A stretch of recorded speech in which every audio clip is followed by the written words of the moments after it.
Welcome to the first episode of the Mattcast. Not that I think anyone pays attention to Twitter, but we've been teasing this for a while. If you were part of Sleeper Game back in the day, you would probably not remember the Sleeper podcast. It was a kind of a big deal. Obviously, I'm Matt, and this is Matt. Welcome, Matt. It's been 2 years in the making. Oh my god, man! Too damn it feels long, nice man. to be back. Yeah, but new, fresh looking layout. Something we had to. Yeah, what? Actually, rooms have changed. That's the biggest thing as well. Rooms have actually changed, man. Oh yeah. Gosh, We've had a bit of a upgrade. I think we've had upgrade. I mean, you're hoping 2 years we've had upgrades. You've got some golf clubs in the background. It's great. Yeah. Oh man. I mean, you know, what's it called? I want to say adulting, but I think the Zoomers don't like boomers. No, we're not boomers. What are we? I don't know. They don't like us oldies saying that anymore. So no. Yeah, you're right. We can't just age gracefully.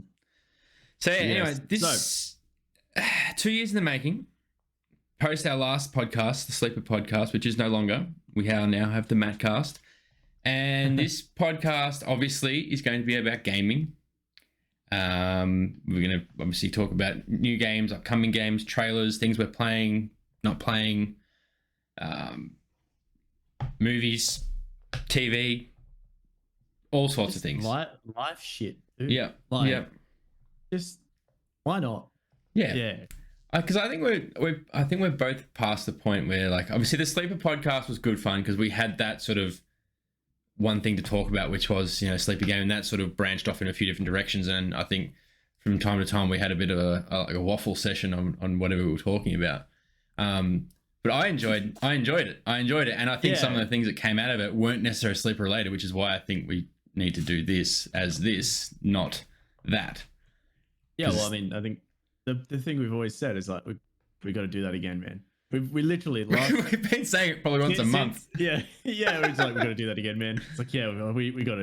And they're just like, we got to do it again. But the fact that, I mean, yeah, it's just life and shit that gets in the way and all that sort of stuff, and obviously world events, which we're not going to talk about. No, everywhere. That word's not going to make an appearance on this podcast. No. Period. But yeah, so it's there's been a lot that's happened in 2 years, and yeah. Where do we start? I know where I'm not going to start. We'll have to save that for a future week. But it is post Sleeper, like a recap, I guess, of the last 2 years. Sleeper basically, I don't want to say it's gone and dead, but it's gone and dead. Like as much as in the back of my mind, I would love to revive it, but it's just not feasible. Esports as a whole is such a tricky thing to navigate, and you've got a few top echelon teams that really do it well and have great backing and have great support, and, you know, have the time and the drive and all that sort of stuff to do it. For me personally, I still love all that stuff, but I just know I can't see that ship myself, and I know the other parties weren't really too interested in doing it anymore. So is what it is. It's like, it's no stress, but that's why I think most of my energy is sort of focused on quantum energy, which has been really, really fun part of the last 2 years. We've had a lot of stuff, obviously, due to world events. Some things haven't gone our way, but it is what it is. We take it with a grain of salt and just keep moving forward as much as we can, which is what we've tried to do in most instances. Just basically everything's online, which, I mean, you and I are pretty native to the online world. I mean, it's pretty crazy that it's been accelerated by a few things, but we always knew it would be that way, right? Absolutely. Yeah, the online sector, as you will. Could you almost call it like the beta metaverse? Because, you know, we had a brief conversation about this because you were talking about your parents, right? Yeah. And like, for everyone else coming into this whole new metaverse thing, and Facebook obviously changed the name of metaverse. If you don't know, now you know. Follow Zuckerberg for more information.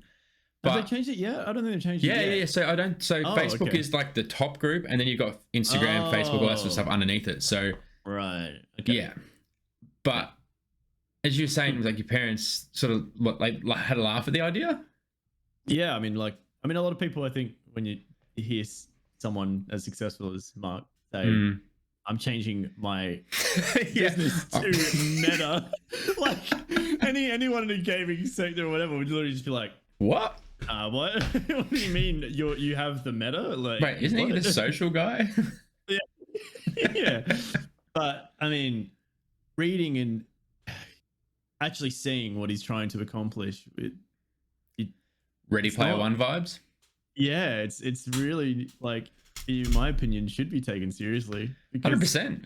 It's going to affect so many people if it actually gets pulled off. Like, it's one of those ambitious ideas, but I think someone like him might be able to do something with it. Absolutely. Like, he has the backing.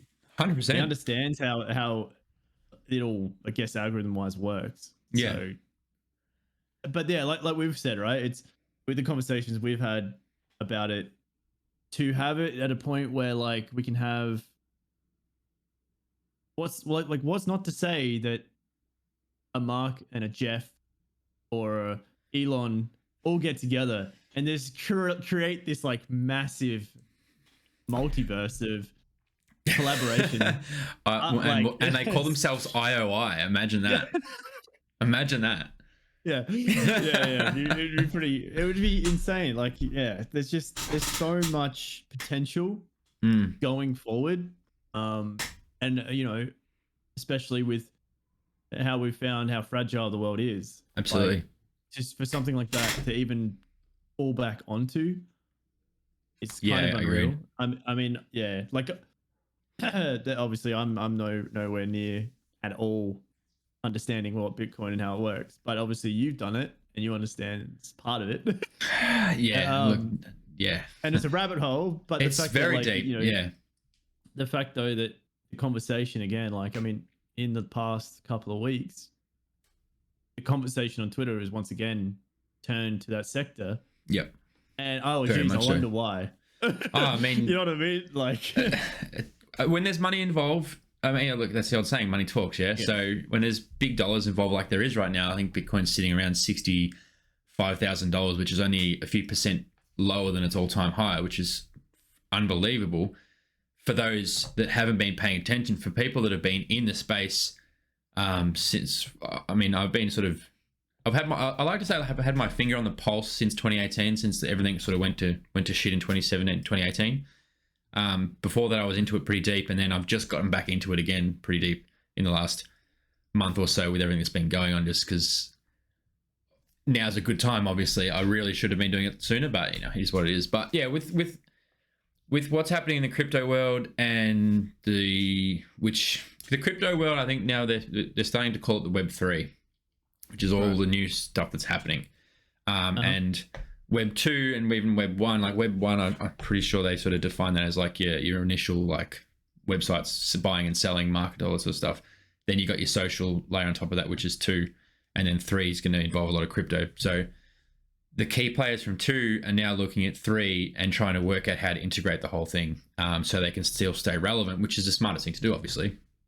That's my take on it. That's a really layman's take on it, but yep. The exciting thing for us in gaming is specifically is that there is so much cool stuff going on. And I mean, if anybody who's seen Ready Player One will know what that whole metaverse looks like. And I mean, if someone like Zuckerberg turns around and obviously he wants to invest billions of dollars into getting us to that point, that's pretty crazy. And that's nothing to discount, I don't think, coming from someone of his stature. No, that's it. It's exciting and scary as hell at the same time, especially for us. Yeah, I know. But at this point in our lives anyway. Yeah, and I mean, I guess that's it. Like, I guess the older generation can't take it like that seriously because of it. But I mean, explaining it, it's crazy to me as well, because it was actually, I had no idea that my parents hadn't seen Ready Player One yet, and they still haven't. But I'm wanting them to for sure. Yeah. But so they sort of went at it like, that's why they laughed at it. But then you think, well, I started explaining that whole idea of it, and then they went, oh, yeah, that. and that's why I'll circle back to like what I started with. Like, I think that's why I say that we've kind of been living in this metaverse already in some way or another. Like, look, right now you're in Adelaide, I'm in Melbourne. we're having a conversation via PC and we're talking to each other. Like, yeah, exactly. Yeah. Oh man, I think we do it real life. Yeah. Soon. Oh, we've missed out on 2 PAXs and I don't want to talk about it anymore. Oh man. Yeah, it was crazy. We were just saying before the podcast as well that like literally the last podcast, the sleeper podcast, was post PAX. Yep. And then after that, it was just like, yep. I'm pretty sure we did talk about Winton. Yes, that was upcoming. I'm pretty sure because I was saying it. Yeah, it was upcoming, and I'm like, oh, it's gonna be great. Yeah, because we were talking about the fact. A podcast there. Imagine. Yeah, I remember. Yeah, and then you oh man, hit a wall. Concrete. Yeah, well, I mean, it didn't end up well. No, I guess we can recap that part. Yeah. Yeah. No, I mean, obviously, I streamed it and stuff like that, and a few people saw it. But yeah, we ended up we didn't have a great car that weekend. It had a few good parts of the track, really did well. But I think that was just more the driver milking it. Straight line speed, we just didn't have anything. And unfortunately, there was a slow car in front of us, which was bound to happen usually. And then we tried to overtake them, and another car that was faster than us tried to sandwich them between that car and my car, which sent the slower car into my car, and then I hit a concrete wall. Yeah. We've estimated that I probably I hit the wall at about 40G. That's how much I got that went through my body. Yeah. And my neck. So, yeah. Which I was fine. We were pretty good Saturday night, and then I woke up Sunday and I ended up in hospital for 6 hours. Yeah, I mean, I know you didn't have the best day, obviously, but like that was when Pokemon. One of the Pokemon games had come out, and Clint and I literally just spent a day playing Pokemon. We had a ball, man. It's crazy. But I mean, I was just made the best of the bad situation. But obviously, the main thing is you're okay. The main thing is the car's nearly finished being rebuilt. Well, we've taken this time that obviously we can't race at the moment, so we've taken the time to go through the whole thing. It like the impact broke the engine mounts off the chassis rail and stuff. The chassis rail moved, so we had to get a new one of them. It bent everything, so we may as well go through it all, and all that's left now is wiring, and that will happen probably towards the end of the year. I'm just trying to work out a day with Dad actually now. So but yeah, it's in terms of racing, it's gone pretty quiet for now, but I'm keen to get back into it. Well, I mean, that sort of can lead into what you're doing at the moment. I mean, you're not sitting in it right now, but no, it's been a long time coming. I mean, we talked about this even back at Winton like 2 years ago, potentially doing something. I really wanted to get into sim racing, and obviously fun-wise hasn't been able to do that. But with me now having a job in the last 6 months, which is that's a whole different can of worms, because I full-time streaming basically to then go back to full-time work was an adjustment, but we can talk about after. But yeah, we've sort of got into sim racing.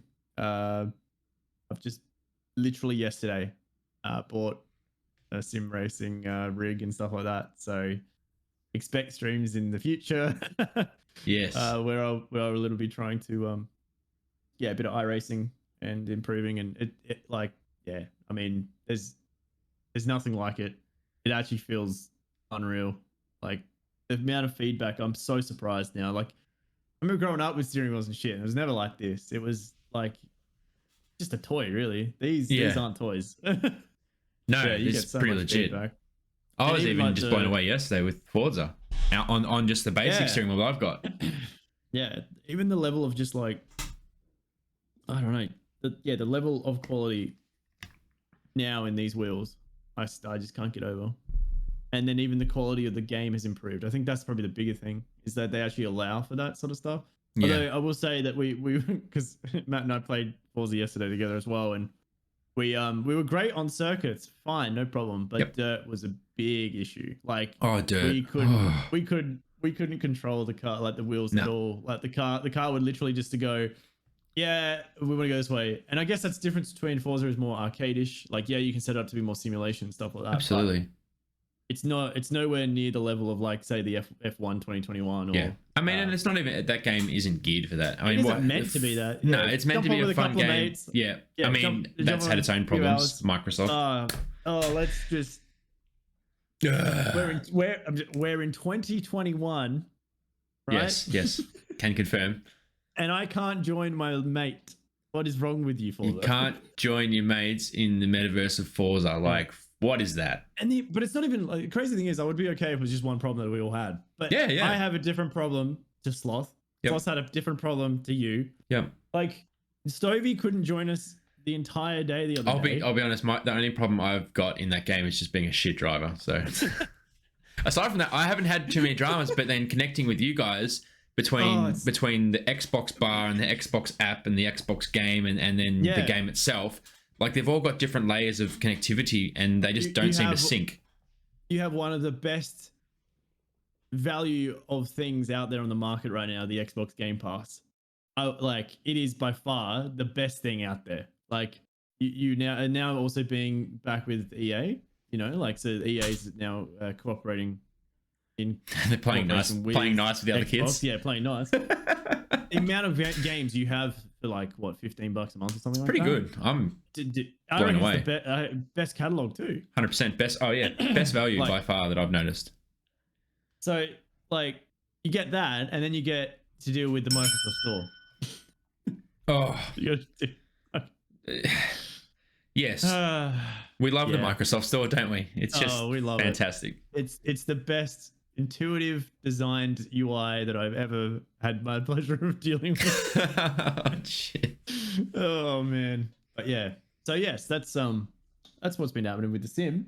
Yeah, but I mean, we'll circle back a little bit to like, you've been streaming obviously for the last. Haven't stopped streaming obviously, but the quantity in which you've been streaming has slowed down a little bit.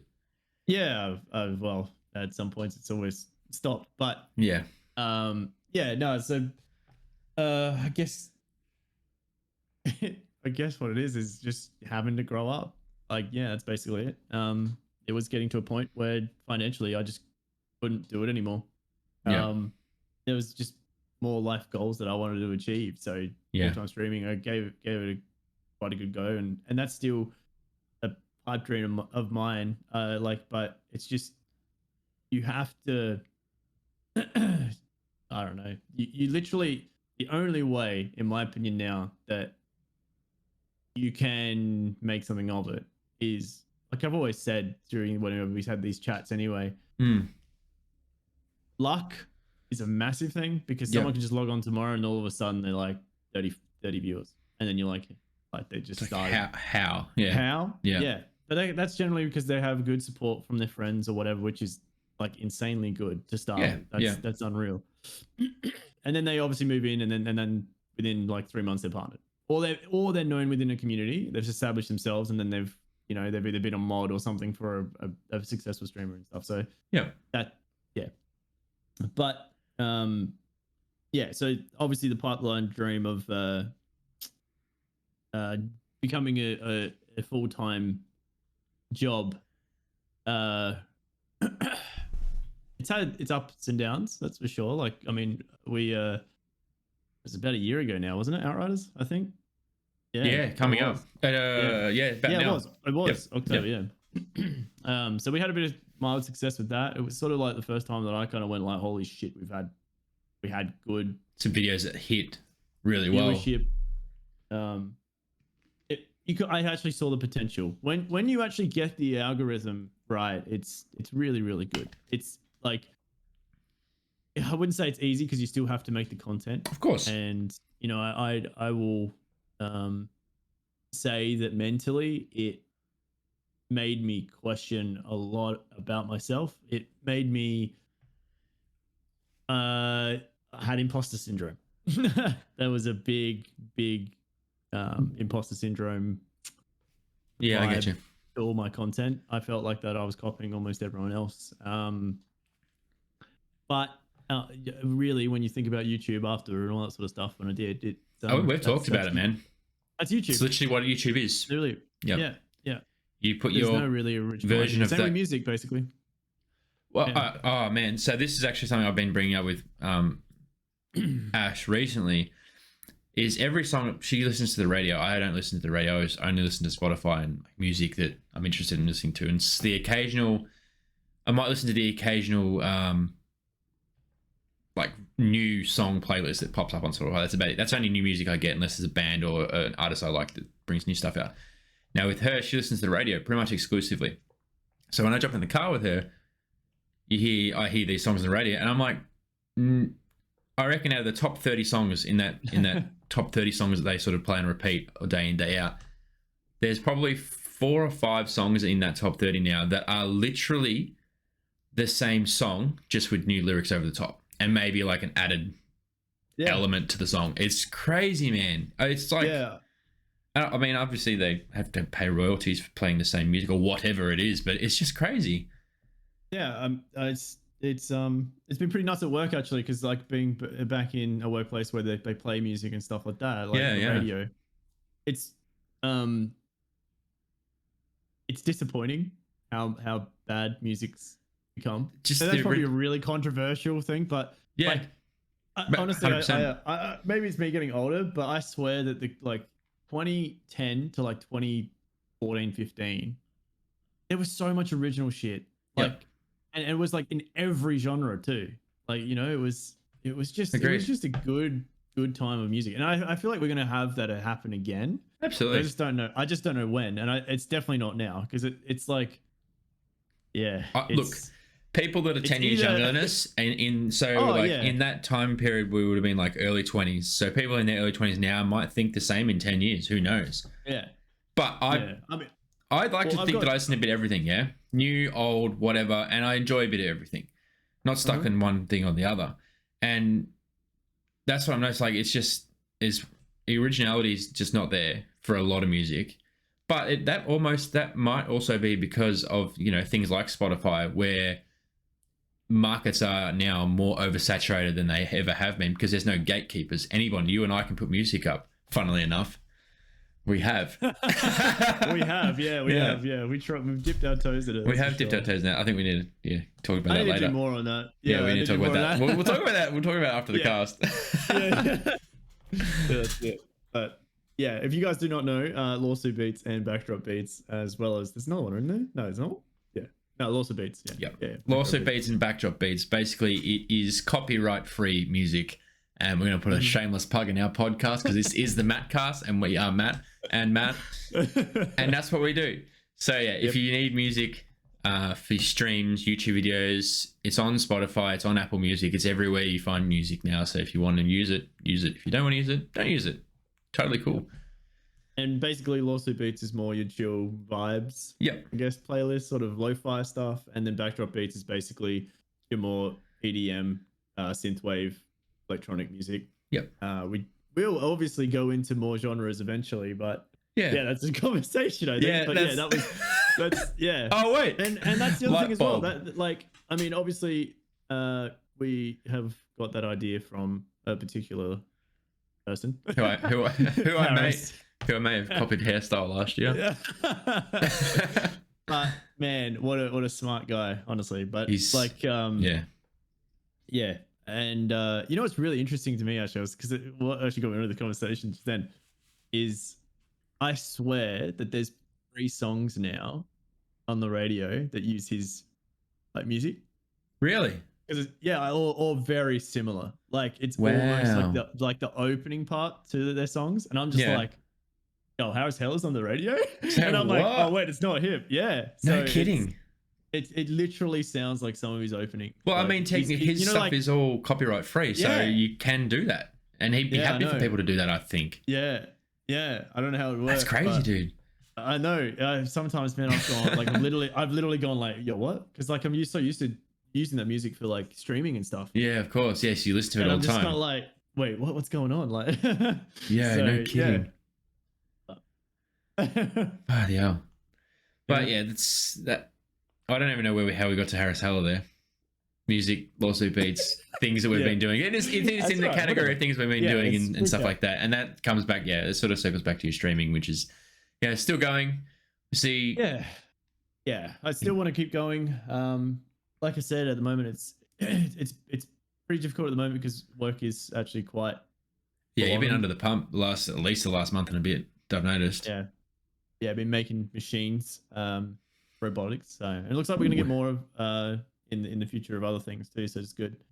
But obviously I want to get more into a routine of a couple of days a week and a day on the weekend. But getting that consistency as well as balancing everything else, as well as wanting to game, as well as wanting to go out, and it's family and balance is unreal right now. It's so hard to manage, I reckon, because on the one hand we've had the last 2 years where you want to be going out and doing stuff, and all the things that you would have done in that time you haven't been able to do in that time, so now you're sort of playing catch up in a way, going out and having dinners and seeing your family and friends and all that sort of stuff. Not that we've seen each other for fucking 2 years, BS. But anyway, it's catch up, and you got to fit all that in, plus you got to fit in some time to gaming, plus there's new games coming out, plus we're doing a podcast now, plus you want to stream and making whatever other content, and in that I need to sleep. Nah, you don't know. You're right. Yeah. I mean that's probably the one thing that I have, I guess, taken not for granted, but it's probably what I'm wording. The one thing I have noticed though is that, I mean, Matt knew how bad my sleeping pattern got when I was full-time streaming, and you would have periods of time where you would be awake when Clinton is awake. Yeah. I call it the graveyard shift, but he calls it something else. God, man. But yeah, it honestly, the difference, it is so unhealthy. It's so unhealthy to be just up at those stupid times. Yeah. Look, go to fucking bed, get some sleep. And you know what's funny? You can wake up early. You're going to have more fucking time. Bro, that's like Saturday mornings when we're up at 7 o'clock playing games at 7 o'clock on a Saturday morning. It's weird. Yeah, it's so good. It's kind of nice though. I have like 14 hours. Yeah, you still have the same amount of time. It's just majority of it is in the daylight hours, which is fine. Yeah. And then you don't wreck yourself for the week, and that's the best part. I do understand as well, because I used to have it where I was just like, oh, fuck, I'm wasting a day. Because it's like sun's out, you can do things, so at night you want to do that. But at the same time, get sleep. Trust it. It helps a lot. Yeah. Mentally, physically. I don't think many in our group of gamers do that much anymore. I know, obviously, I haven't seen or spoke to Kersey for ages, obviously, but I don't know what he's been doing. He's been playing Final Fantasy. He's been doing his thing. I know he does some crazy hours and stuff like that, but generally speaking, I would say that 98% of us have all been in bed, tucked up, nice and ready to sleep by like 10:30, 11 o'clock most nights, unless someone doesn't have work the next day, in which case, like, it's been a few instances, Stovey and I have been up to 1 or 2 o'clock in the morning, which has been good. Yeah. It's nice to have someone to chat to. See, I don't think one or two is bad. I don't think it is at all. Pushing it into like 5 a.m. and shit. As long as you get up the next day. Yeah. That's well, I mean, I'm of the opinion if you're up before, say, between 7 and 8, that's a good time to wake up. I mean, not that I can talk this year, because at the start of this year, I was getting up at 4:30 in the morning to go to gym, 5 o'clock to be at work by 6 o'clock, and then it was fantastic. I really, really love that, and I kind of miss it. Soon, though, I'll be back soon. Yeah, that was my routine. I'd be in bed at 9 o'clock. I'd have to be in bed at 9 o'clock, otherwise I'm only getting 4 hours sleep if I go to bed too late. So it's just balance. It's all balance, and I mean, we've probably touched on previous content formats of how important balance is, but I'm pretty stoked with how everyone is at the moment. Everyone's in like their good little routine doing their thing. I mean, I know you and I are both of the people that would be like, oh, we could be doing more, we should be doing more, we should do this and this and this. But if you get too carried away, then it loses you lose the focus, and I think that's why we haven't done this for so long, because we've been wanting to do so much with it, and it's like, oh, okay, we'll just do it next week. Oh, this has happened.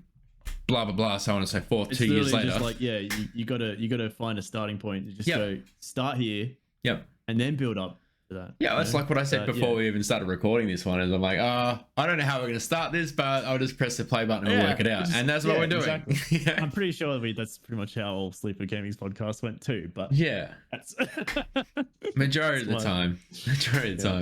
Oh man, I must admit, I will say, God, it feels nice just to be able to do a Matt cast and not have to worry about so much about like esports and shit. It's just it's just good. It's so good.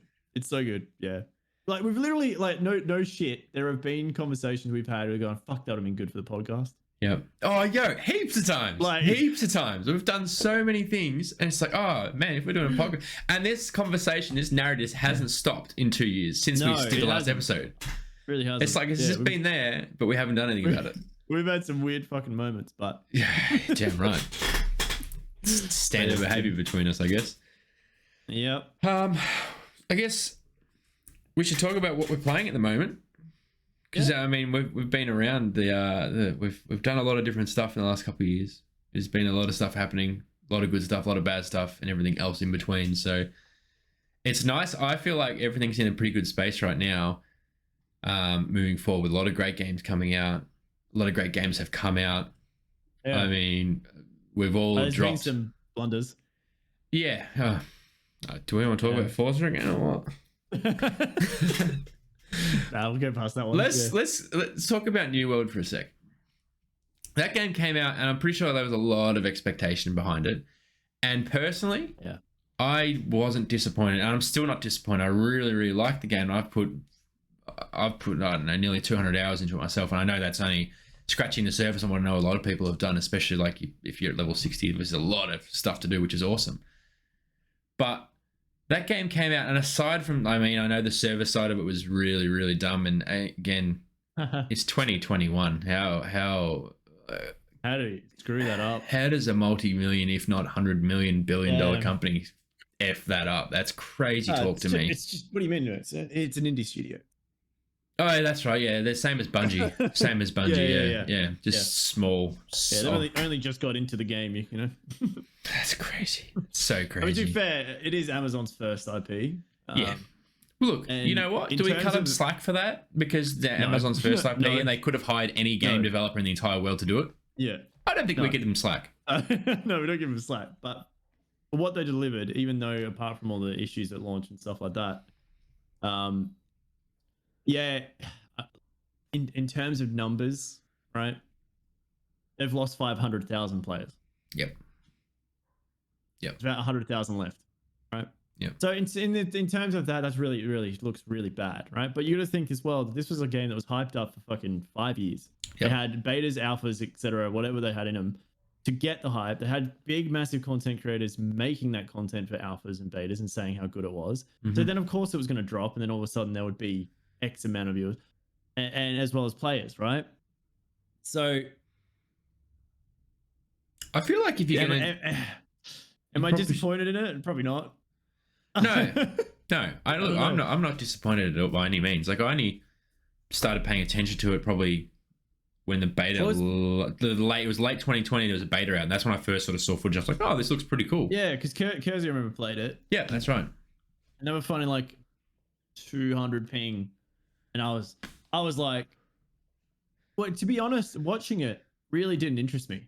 Like, I watched it. I watched Shroud play it. I watched like any other content creator, like, I can't think of right now, but I played it. Right? Yeah. And I was just like, this is just like boring to me. Like, because it was just like chopping wood.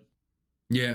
Mining and hunting and all that sort of stuff. And then I was like, okay. And then I looked at the gameplay of like actual combat, and I was like, yeah, I guess it's just another PvP game, right? Well, I mean, that's what it was originally slated to be, is just a PvP game, isn't it? Yeah. And then the last beta, they changed it all and said, no, we're putting magic in and all that sort of stuff. And that would be my one gripe, I reckon, aside from the servers. My one gripe would not even the magic, the fact that the PvE element to it and the questing element to it, especially in that 40 to 50 bracket, is so highly repetitive. It's actually like mind-numbing, and that's kind of where it lost me a little bit, at least especially in the last couple of weeks with a few other games dropped. I'm just kind of like, I'll get back to it, but right now COD's out, but right now Forza's out, but next week Battlefield's out. Here we are. I'll probably play it next year, but we're at the end of year rush. Yeah, exactly right, which is awesome because that's great because we get plenty of stuff to do. But it just was like, oh, man, I know I've got to go through another 30 quests of going here, picking this up, dropping this down, blah, blah, blah, whatever. But it's very much do the same thing, get some XP, move forward. Until the end game stuff, I'm actually really looking forward to that. And then in between all that, you get a dungeon thrown in, which was cool. I like the dungeons so far. Yeah, the expeditions, the dungeons. Expeditions, whatever you want to call them. Yeah, I don't care. But they are dungeons, basically. And they just get better. I mean, I've seen a few of them. You guys were doing like the 4 and 5 or 5, whichever ones it was, and they look awesome, man. They look really cool, man. The one we did the other night, Was that with the spinny, fiery stuff going on? Is that the one? No, that's another one. There's another one. Oh, there's another one. Oh shit. Yeah. Okay. Yeah. So, and that is what makes me want to jump back on and level up, because I want to be able to do those and then eventually do a war maybe one day if I ever get high enough. But it's a pretty high skill gap, I reckon, and it's a pretty high ceiling now to be able to participate in war. Although, as you said, player base is going down. So it's also reputation as well. And merging of services has already been said. There's been quite a lot of development in the last couple of weeks with the game. Okay. And in terms of funny you saying that, I saw the same 30 quests in a row and all that sort of stuff. They are already changing and making it more variety. Fantastic. And they're also adding more enemies as well, a different enemy type that will be between level 27 to 36 or something like that. Yep. So it's pretty style through there as well. Yeah, around that sort of area, they've added in another tier. Yeah, another tier of enemy, I guess. Yeah, it's class probably. Yeah, they're more like, from what I've seen, more medieval knights sort of idea. Okay. So yeah, but I mean, they've literally said, we understand the quests, we understand that they're repetitive. We're going to put more in. Even the PvP quests are the same 3 quests at the moment. They're adding another 5 variants. Okay. And then it will also be random. So when you go and pick up from the board, it will give you random PvP quests to do. That's cool. It also will allow like a bit more strategy rather than knowing where they're going to run to, come back, that sort of thing. So that you won't actually know where the PvP quests are happening. You just know that they can be in these areas. So that for preventing those quests, you have to spread out a bit more. So the war over the territory is a bit like it's all over the place rather than just congregated on one area. Makes sense. So and that's like, I can guarantee, man, they had all this planned at launch. They would have said, do you reckon it would have been a timing thing? And they would have seen how the game was received as a full package minus the servers?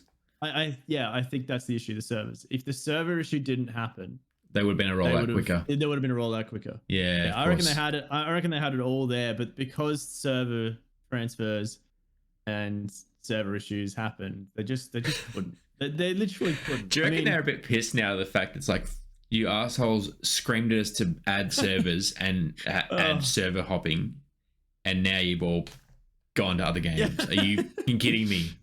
Yeah, well, I mean, to be honest, there has to be one guy on Amazon who's just pissed. Just sitting in a corner. What I don't understand is, like, they would have known the demand from the beginning of the game. A company at that level has to have some sort of gauge on the level of marketing and dollars that they've put in. They need to know, like, sure, there's some forecasting and stuff like that tells them, hey, you're probably expecting about 700 billion people to jump in your game on day one. Maybe just make sure at least day one's ready, or in the first month, it's all ramped up. The only reason I say that is because the next day they had 60 servers per region. Yeah, I mean, I guess they knew then. Why not just start then? Yeah, 60. yeah, and why? Yeah, why? I understand it's probably, buying more servers and all that sort of stuff, blah, blah, blah, blah, blah. But if you had that available for you anyway, why not just have them there and cut down on them rather than have it the other way around where it's just like overload of just get waiting for the overflow to tear off. Yeah. And I mean, that's where we all got caught, and that's why we needed the server transfers, because if they had have done that, webcam just shit itself. Yeah. If they had have had, say, 60 servers per region open on day one, when you jumped on, we all would have been able to get to the same server. It wouldn't have been any drama. So, and yeah, as you said, if you start big and then go small, scale it to suit, that would have made heaps of sense, especially when they didn't know exactly how many people were going to jump on. Like, that just blows my mind. I do also understand, though, as well, is that the only way this game works is if there is a player base. It's pretty absolutely crazy. Yeah. Like, literally a server, if it has no one in it, which there has been a few that have transferred from, like, into our company that were on dead servers. And they literally said the market didn't move. The market was non-existent. Yeah. However, they've changed that now as well. So they're actually making the trading market completely global to any region. So it's a global market now. So like, wow, I can sell something and someone in EU could buy it. On this. Yeah. Okay. So like Eridu versus Delos, we could trade between Eridu and Delos, is what you're saying? Really? Yeah. Yeah, we had to clear the market out when we server transferred. I think that was just because it was based on your character. Yeah. And so like there was probably obviously a bit of issue, but like yeah, so eventually that whole trading market will be global. That's pretty coal. I don't mind that. Which it should be, in my opinion, because that's the only way that you drive the market. And it's also how you're going to get a more of a accurate true indication of what things actually cost. You know what I mean? Because there was a lot of because a server can be run by tyrants. Correct. Are farming gold illegally. That depict an entire market based on like what they want. Yeah. And that's how you run a server dry. Yeah, I mean, I don't. Sure, there's nobody left playing that server. Like the operation, it's sort of the operation they were running. Surely that has dried out and reached its. I got no idea, unless bigger companies came over and tried to wipe them. It's sort of how how Dallas has changed now. You'd log on and go, holy shit, the map. You know, like we are no longer dominant. Like we have like 2-3 regions and the rest are like Covenant now, I think. Oh wow, yeah, so, okay. Yeah, it's changing a lot, but especially coming from a region that I had where we had a Syndicate and Marauders were literally to the 2, and Covenant were. I don't think there was anybody in Covenant in the entire server because they were too small.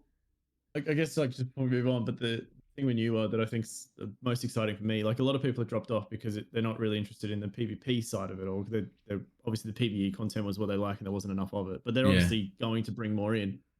But the if Ashes of Creation is anything like this, bro. In terms, and what I mean by like this, I mean in terms of combat. Yep.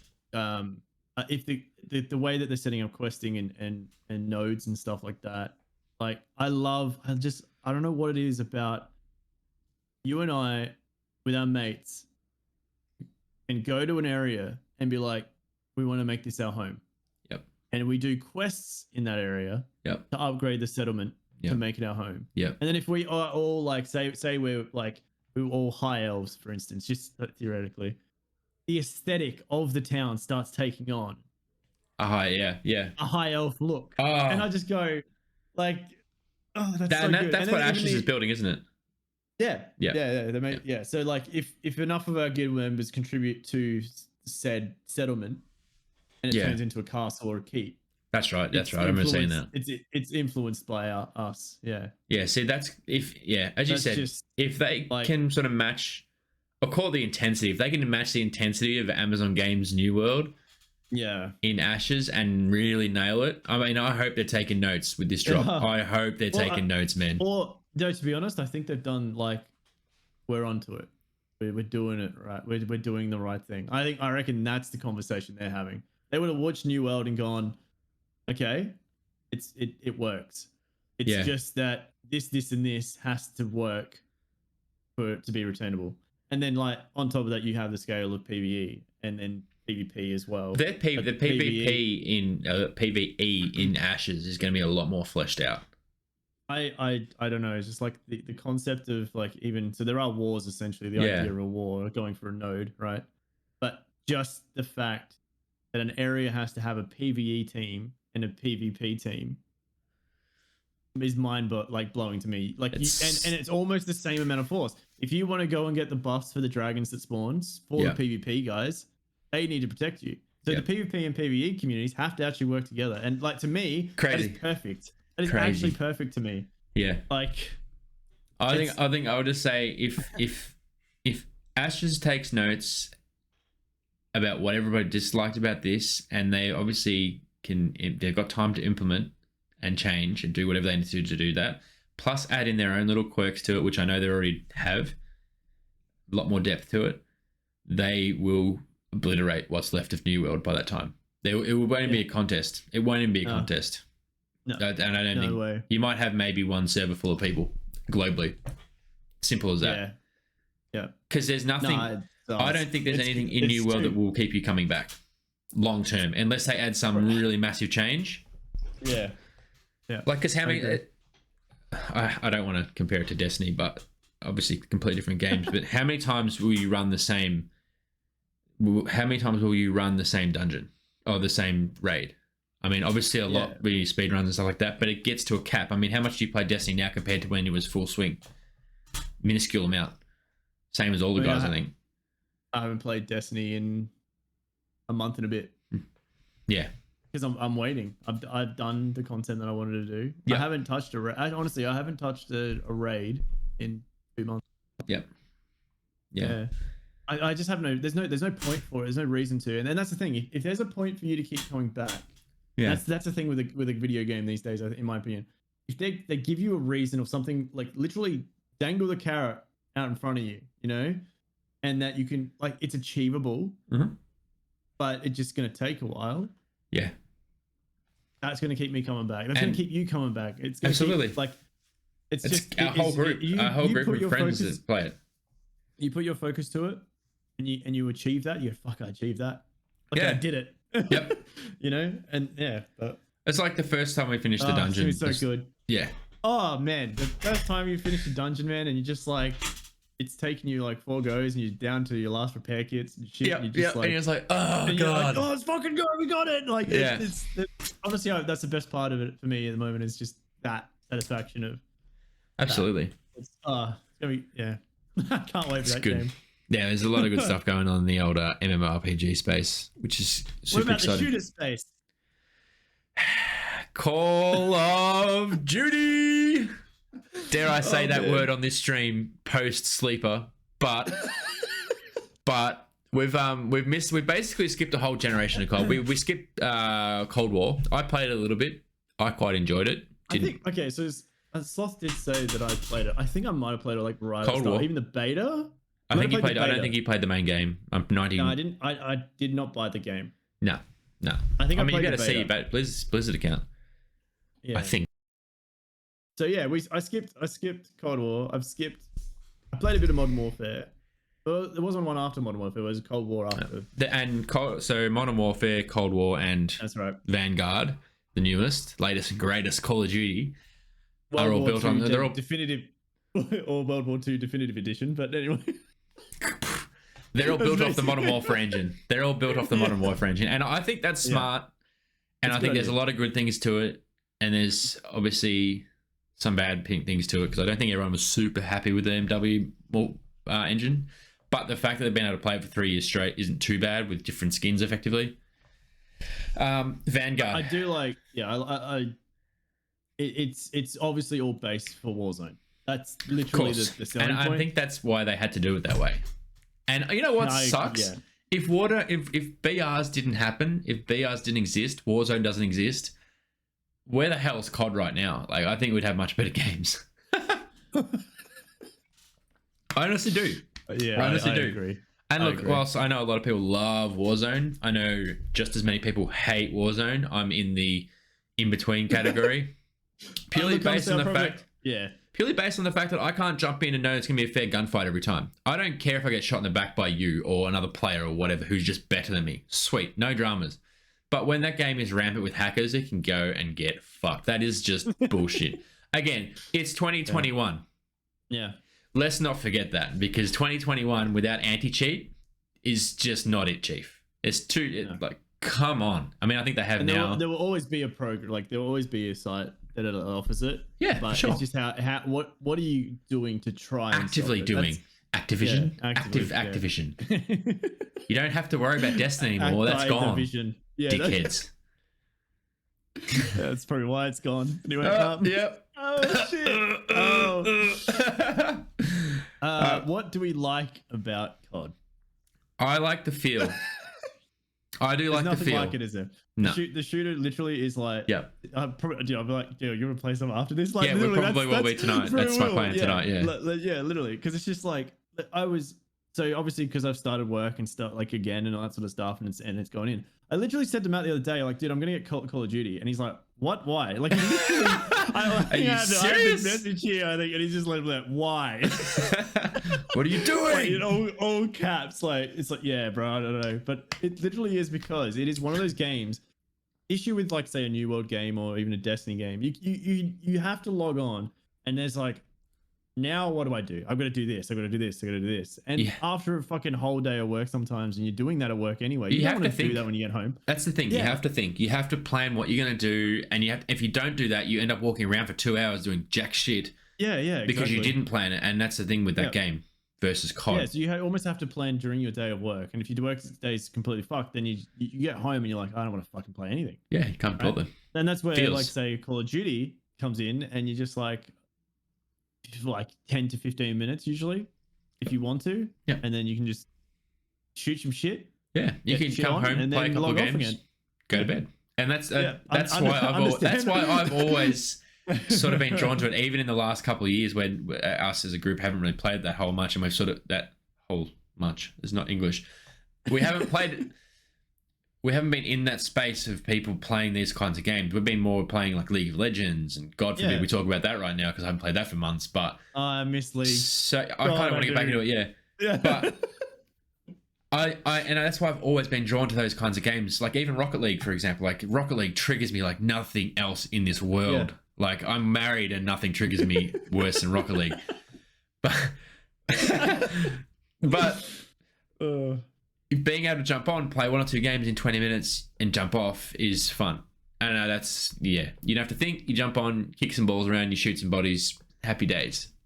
Or don't shoot bodies because you're not that good. Don't shoot bodies, don't do that, and shoot some bodies, realise why you didn't go pro, go to bed. Shit ego. Yeah.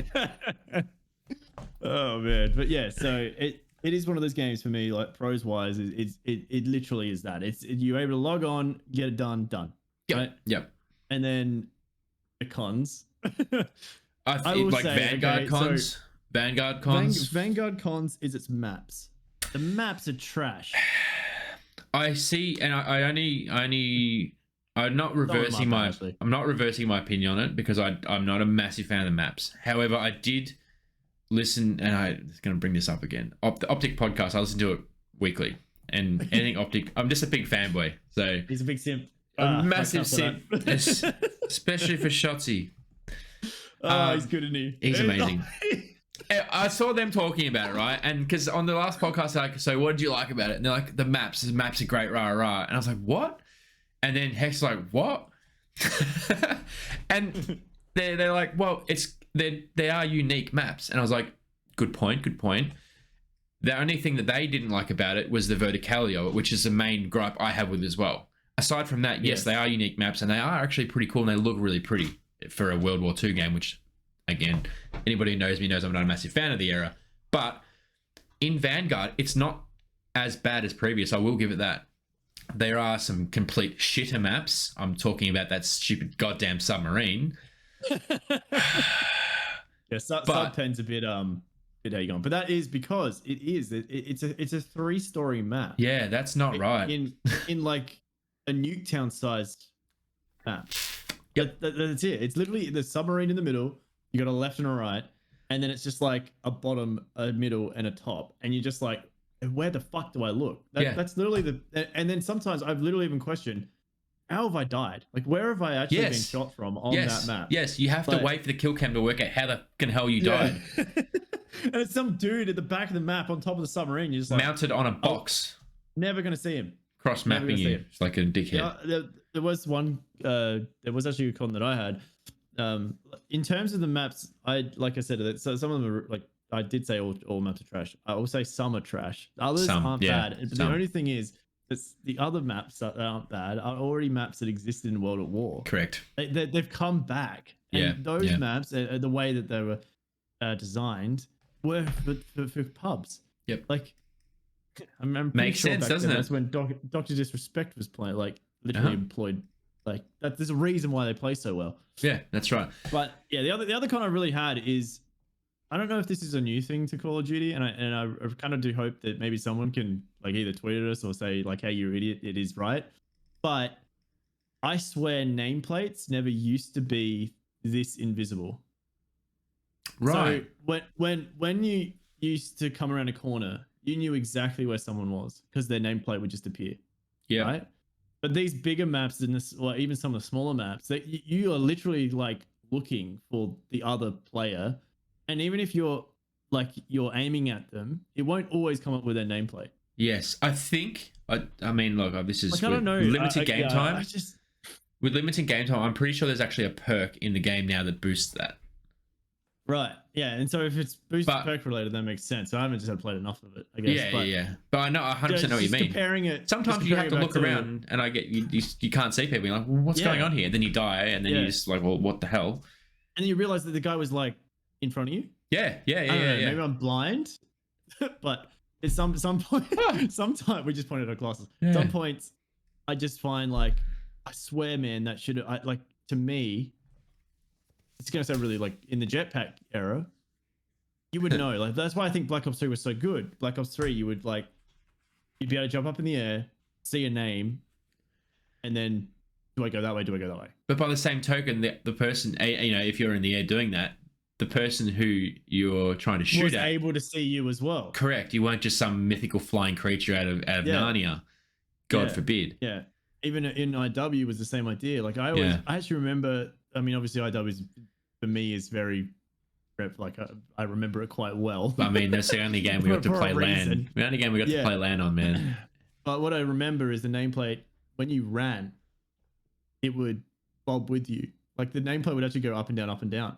So you would actually. I remember that the enemy team would do the same thing. So you would always know where they were because like as soon as they entered your sight, it would just instantly show the nameplate. Yeah. It doesn't matter how far away they were. It just always would show it. And I don't know. It's a small little thing. But in these maps now, they have like you said, if you have your entire graphics like amped, you can't see shit. Yeah. You literally cannot see shit. There's no like. You can see beautiful specks of dust floating across your screen, which is fantastic. They just blend in. Like yeah. I mean, camouflage actually works. It's so weird. Yeah, ghillie suits finally work. Yeah, after all these years. Yeah. So yeah. I guess the other contender as well. I personally haven't played it yet, but Battlefield 2042 has been released, and probably in the next podcast we'll talk about that because it comes out. I didn't get the early access. I didn't care. No, either did I. $40 for an extra 5 days. It comes out in 3 days for us, 2 days for us from now. So I'm really keen to. I've watched enough of it. Oh. And oh my god, the wingsuit looks sick. Man, I love that. I love the movement in that game. Just being able to like any ledge, I jump off wingsuit. Yep. And then I can reposition. That is the biggest gripe that I've ever had. You either had to get into a vehicle or run. And the fact that now I can just reposition whenever I want to. Or parachute. The parachuting even in 4 was so broken. Actually, that was one of the things with Battlefield 5 is you couldn't. There wasn't. I don't feel like in BF5 there was any maps that had tall enough buildings that you would have to do that. It was very much a very linear, vertical, basic bitch playing field. We're talking about World War II again, and of course, and to me, Battlefield 5 depicts that era a lot better because of that idea. Like there was no verticality then. It was either if you were looking up, there was going to be a plane. There was no anything else in the sky. That's true. I mean, and then so by the same token with Call of Duty, they've managed to put 3 levels of fuckery in one submarine. It's crazy. I don't like it. It's the old COD versus Battlefield debate, isn't it? Yeah, I mean, I've seen both. Battlefield. It looks very pretty, and I'm really hoping my little 1080 Ti can hold up to the challenge because I ain't upgrading my graphics card anytime soon. It does the job, but I love the idea of the attachments as well, like just being able to. We've only seen that trailer. Oh, I mean, we could probably watch gameplay, which we haven't done. You've watched gameplay? I watched gameplay. Tell me more. Yeah. And in the beta, I watched it, and it literally is on your D-pad. It brings up the menu, and as you like for your loadout of your weapon, and as you're moving or wanting to be in cover, you can change it to what's happening at the time. Okay, so let me throw a hypothetical at you. If I am playing outside and I've got some sort of muzzle brake on to help with recoil and flash, and then I decide I want to go inside close quarters, I can chuck a suppressor on as we're doing it. As you're doing it, real time. Just whip it out of my pocket and done. Yeah. As long as you've unlocked the attachment through like using that weapon. Of course, yeah. It just all becomes available on that D-pad. Whoa. And so the idea is that you have like your loadouts as you would running into it's called into the war, right? Yeah. So you load into your operator or whatever you want, right? that gives you loadouts, and then on that is like where you can put your attachments. So say for instance you did want to do that. Oh, I could end up in close quarters on this map, or I could end up on the outside, right? You can choose to put a suppressor in your loadout or in your attachments. Oh, so you can actually select what you've got in there. Yeah, you can. It's like basically working out what kit you've got with you. What you bring with you. That's actually cool. That's a really cool element. Yeah. It's God damn it's just like, it just looks so good, man, how you do it as well. Like, it's just like you got the gun and it's literally just like how you would, right? You would bolt shit on and off. And obviously not in a war. That's probably the arcade part of it. But of course, you do literally just fuck around with your gun. That's a really cool element. Yeah, it's really cool. Yeah, I'm 100%. I'm so keen to test that in a couple of days when that drops. What's it? The 17th, I think, of November. So that's 3 days from now. Today being the 14th. Hopefully, by the time this is out, we might be playing it. We might be playing it. Yeah. Yeah. No, this will be up tomorrow or tonight. No, probably tomorrow. It's already 6 o'clock. Yeah. So I mean, would it be a podcast with you and I if we didn't have anything Star Wars related to talk about? Oh man, is that gonna be a thing? We're just gonna keep whenever we can. We're just gonna like smash you guys with Star Wars. Hello there. Oh man. So Disney Day was yesterday. Yes, it was. And in terms of like other stuff, really wasn't like, there was like obviously more in details on She-Hulk and that sort of stuff, and She-Hulk's looking really promising. Yeah. But apart from that, there wasn't really anything else that really sort of caught my attention. You know what kind of worries me with that? We'll just step back for 1 second. Yeah. What worries me with that stuff, and I saw a few things on Twitter. Nothing there excited me like when I saw something for Thor, when I saw something for Iron Man, when I saw something for even Captain Marvel, that stuff, or the Avengers. Nothing there has excited me as much as that. However, the fact that we have so much more character building now because of Disney Plus does excite me. So the amount of cameos, that's but you think about cool. it, they've legitimately had to get rid of an entire cast, which is crazy. Just crazy. Like, when you think about it, they've just gone, yep, this is your phase, guys, you're out. Like, basically. Yeah. And then from that, they're gonna have to rebuild everything again.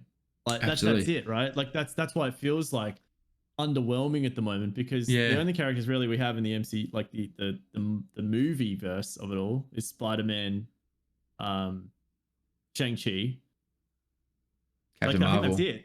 Yeah. Captain Marvel, Danvers. Yeah. And, I mean, look, I guess in saying that is a good thing that there is the 4 very good solid characters transferring across into the new stuff. I sit there saying this as I've got my Avengers Cup here. Yeah, no, that is cool. And right, it does feel underwhelming, but maybe that's by design. Maybe they know they're going to have to spend time to build these characters out, so we know what's going to happen.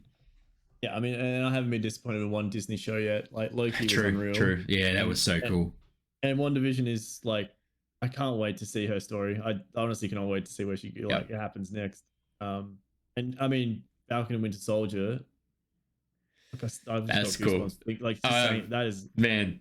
Yeah. Oh, that is such a good. It's good really show. Cool. Yeah. Actually, you know what? The more we talk about, the more actually there is coming across. There's actually quite a bit going on that I really didn't think about all in one. But because we're not used to just seeing it like, every 3 months we've got a movie. But the fact that they've actually done, like you said, they've done it in the way of TV shows and stuff. I like it because we can do more at home. It does. You're right. That's it. Well, I mean, just the Loki series, the WandaVision series, and the Captain America, and Winter Soldier. Just those 3 series there alone, like, just gave us so much more context to everything else that's going on and everything else that's happened. And everything else is going to happen, or sort of foreshadowing everything that's going to happen. So sick. You don't get that in movies, I guess. No.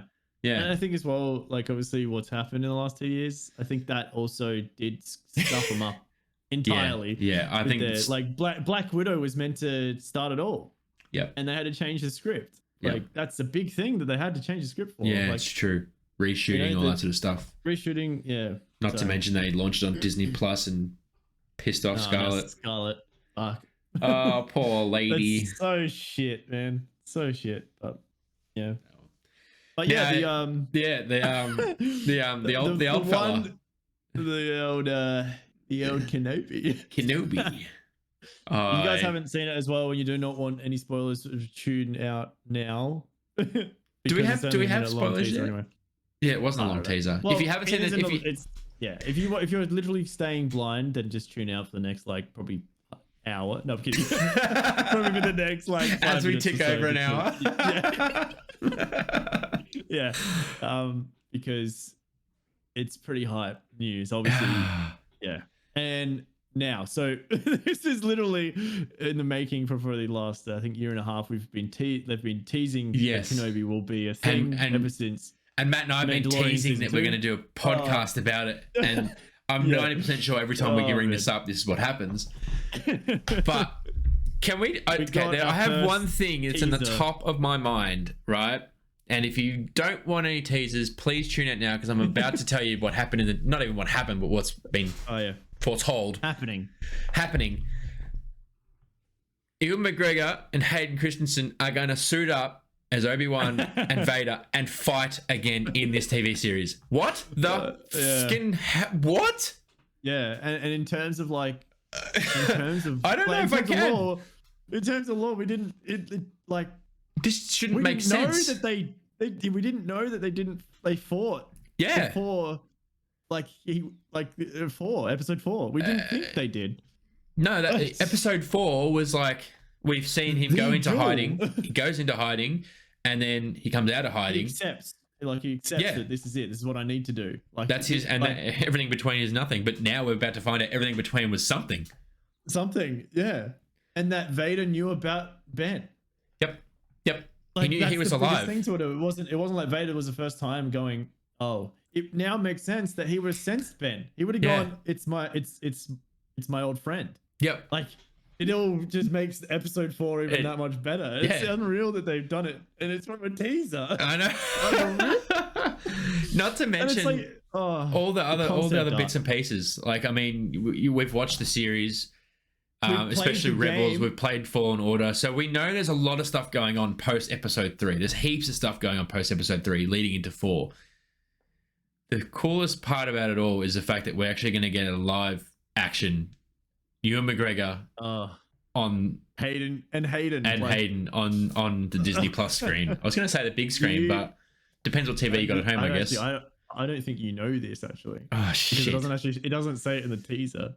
But do you want to? Yeah. Do you know that ship that it shows? Yes. The ship with the 2 stormtroopers. Do you know whose that is? Oh, whose? It's the Second Inquisitors. Oh shit! Yeah, so it's tying into the game, dude. Yeah, it's tying into the game. It's been confirmed that ship is the Second Inquisitors. So where it's all in that time period of Cal, as well as over, bro. Holy shit! Wait, so I was just my god. So this series could lead into Fallen Order 2. Is that what? Oh fuck! Yeah, bro. Whoa! As you can see here, my brain just stopped working. We're seeing the parallel to the story that we've played. Yeah. I wonder how far the series and Fallen Order will go in the lead up to Rebels, or I wonder how there'll be an overlap of that. Well, I hope there's some overlap of that. Well, I mean, we already know there is, obviously, through Rebels, but that's a later date. I have a theory that that's what the Ahsoka series would be. When's that due? That's due soon too. Next year. That's next year, I think. Yeah. Yeah. Okay. Yeah. Because we got Book of Boba Fett in December, which is going to be unreal. It's going to be good. He's alive. Which I have spoiler alert, by the way. Oh, you do? That. Yeah. All right. Lay it out. Lay it on. Yeah, do we're it. Star Wars nerding for a little bit, guys. Hell yeah. Out, motherfuckers. Get out of here. Yeah. So I have a theory that the Book of Boba Fett will have more. Oh shit. Yeah. Time frames. My brain's just trying to work out time frame, but yeah, that could make sense. So I mean, well, sort of, because it's still after Mandalorian, it's after 6, right? Yeah. So technically Maul died, right? Technically. Spoilers, technically. But we all we know is that they had a duel, but I mean Maul's come back how many times before? Yeah, look, I mean, he's very strong. If Maul doesn't, hang on, does that work? Yeah, if Maul doesn't come back, what's not to say that his syndicate doesn't exist still? Like the Crimson Dawn? Oh, Crimson Dawn. Shit. Yeah, you know what right? I mean? So that could very much be a play. Yeah, because it's all about the underworld. Yes. It's all about the underworld book of Boba Fett. So I wonder. Surely there has to be some link in there. Surely. Yeah, I mean. Or even a reference to Maul. It could be. I don't know. I mean, Fett is hoping. Like. Fett is the last link to the Clone Wars, and Maul being such a big part of the Clone Wars, and also playing that character that was extremely evil, but at the same time had, you know, dude, I'd still. If you haven't seen all of Maul stuff, you really should see all of Maul stuff. Just like there's plenty of videos on YouTube that just break it down to one small package. Highly recommend. He's one of the most intricate. The conversation to him and Ahsoka in the final front, like, like. Oh, man, he's one of the most intricate characters in the Star Wars universe, in my opinion. If you've only watched the movies, he's irrelevant. I mean, he's the guy that killed Qui-Gon. Is he? He's the guy with the double lightsaber that killed Qui-Gon? Yeah, okay, cool. Yeah. Irrelevant to the whole Wasn't he a mute? To the grand scheme. Yeah, correct. He's a mute. Like, it's unreal to me that a character that literally had 2 lines in the first movie had such an impact. Yep. And has now become one of the, like, dude, that is credit to the character. Like, surely Lucas knew about all this and planned this stuff. Like, did he though? Did he really know? Did he really? Yeah. I don't think he planned Disney buying them, but anyway. In Dave we trust. That's all I'll say. Do we ever? Dave Filoni, what a lifesaver. He's good. When is that coming out? Talk about the Kenobi. Yeah, that's next year as well, isn't it? Next year, yeah. Do we have a timeline for Fallen Order 2? We don't have one yet, do we? We don't have a trailer.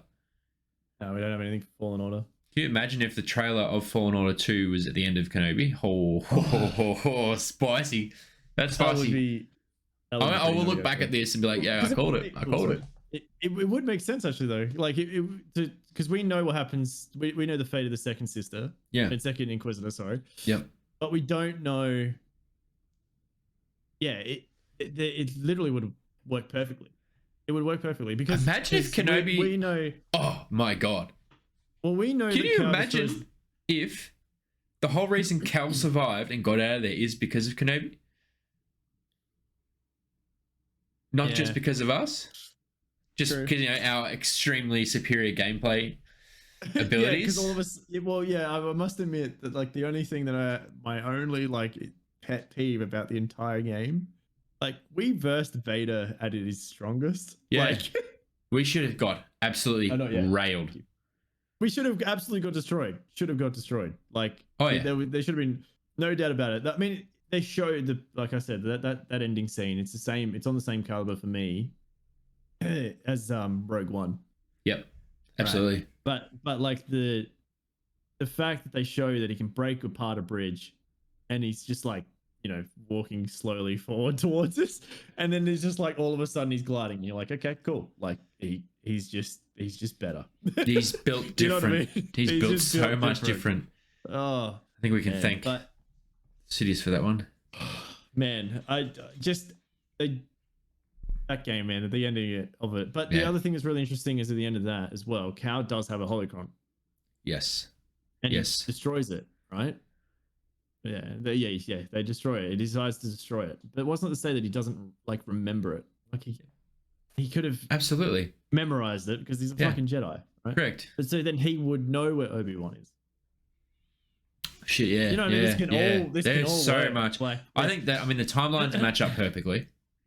And I'm really excited to see what they do with the series. I'm just like the fact that they have actually said in that teaser, like we see an old man coming to terms and sort of stuff, and like that's exactly what we thought a Kenobi would be, right? We were like, dude, it would be sick if Kenobi was based around like his regret and like how does he deal with his brother essentially. Yep. Doing all the bad stuff that he did, questioning everything, being responsible. Yeah, like he would have gone if I just didn't come down the shuttle. Yeah, like if I literally did not get on that shuttle. Anakin probably still is Anakin. Yeah, that's the thing. Anakin probably could have still been turned. There was so many little things in like even the Clone Wars. Anakin still have arms. Yeah. Legs. Probably not cyborg. Probably not burnt. Like. Yeah, he'd look pretty. He could still be played by Hayden Christensen, but not anymore. Here we are. Just masked man. He's behind you, dude. Ah, shit. Yeah, true. Yeah, on the wall. That's it. There's a lot of exciting stuff coming from the Star Wars universe, and I mean, Kenobi's only one of it. Ahsoka's another one that we're just keen for. Boba Fett we're keen for. The whole range of Star Wars things that they bring out that Disney announced has just got us beyond excited. Not to mention we got games coming too. Like shit. Nice. Yes, yes, I know. And I'm really intrigued to see if they change that story. Really. To fit in with canon. Yeah. Yep.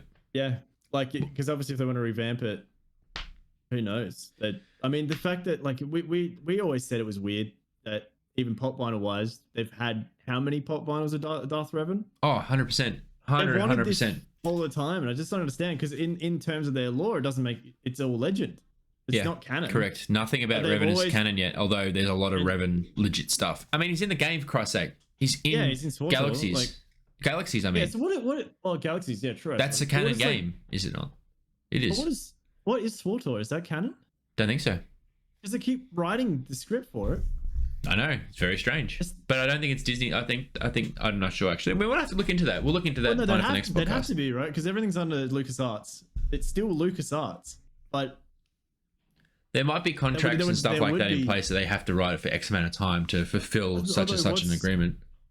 What's to say that it isn't canon though, because it is set so far away from the current timeline. Yeah, agreed. And that's why they have so much creative control, because they can just do whatever they want with the story. If that's the case, they're filling in that gap. If that's the case and SWTOR is canon, we're replaying that game. I don't care what you say or what anyone says. That's what's happening. Knights of the Fallen Order or whatever it is called. That DLC, man, is by far the fucking best. I don't think I played that. Oh, you would love it. Okay, I need to play that. The two brothers. Yeah. Oh, you would love that story arc, man. That is such a sick story arc. That reminds me of like Anakin. You know when Anakin goes to the planet with your like the sister. Fuck. Man. Oh, damn it. Star Wars. We could literally do that for another 45 minutes, but we won't. We won't bore you to tears. I think we've hit our. We did say as well. The podcast, yeah, we warned you. We warned you. Were like, well, we're gonna say that we in our heads we didn't really say it out loud, but this one was always going to be a longer one because hey, we're back. We are back, and we've got a new name. We're going to be streaming all over the different platforms. We've got all of the different platforms I was going to name, but I don't really know them all. So we'll go Spotify, YouTube, and Apple Music to start off with. Yep. But we're back. We haven't decided either we're going to start a new channel with the Mattcast on YouTube, which I think we might do actually. Yeah, I reckon it will be on my channel. So we'll work it out which one it is, but probably the first, I think, because that would be pretty cool to have it all independent, I think. Yeah, keep it all separate from all our previous stuff. Yeah, good. That's the go. But yeah, look, as for time frames, we'd like to do this once a week. We're going to try to do this once a week. If you enjoy this, please let us know. If you don't let us know, we don't know. And not that it really matters, because we just enjoy having these chats. Obviously, we can ramble about Star Wars for 17 years. But if it's something you want to hear, sorry, this isn't a podcast for you. No. Yeah. As we said before, this is going to be a bit about everything. It's not specifically gaming related anymore or esports related anymore. This is just us, two Matts, having a chat about things that we like chatting about. It's a day, hour, 2 hours a week that we get to do this without any distractions. So we're going to keep the ball rolling. I think we're off to a good start, and we will build it. We will build it from here. Yes, I'm very much looking forward to this, and yeah, it's been a long time coming. Oh, hasn't it? Anyway, all right, guys, we will see you on the next episode. Thank you so much for listening. If you enjoyed it, please like it, rate it. Whatever system is there for you guys to interact with us on the platform that you listen on, please let us know. Leave stars, comments, whatever it may be. But we really appreciate it all. Yeah, we'll see you next week. Next week. Oh man, that's so cool to say. Oh yeah, we'll see you next week. It's not like, oh, we'll see you in a month. It's next week. You know, oh, that's good. We'll see you in 2 years. Yeah. All right, guys. We'll see you later on. See you in the next one.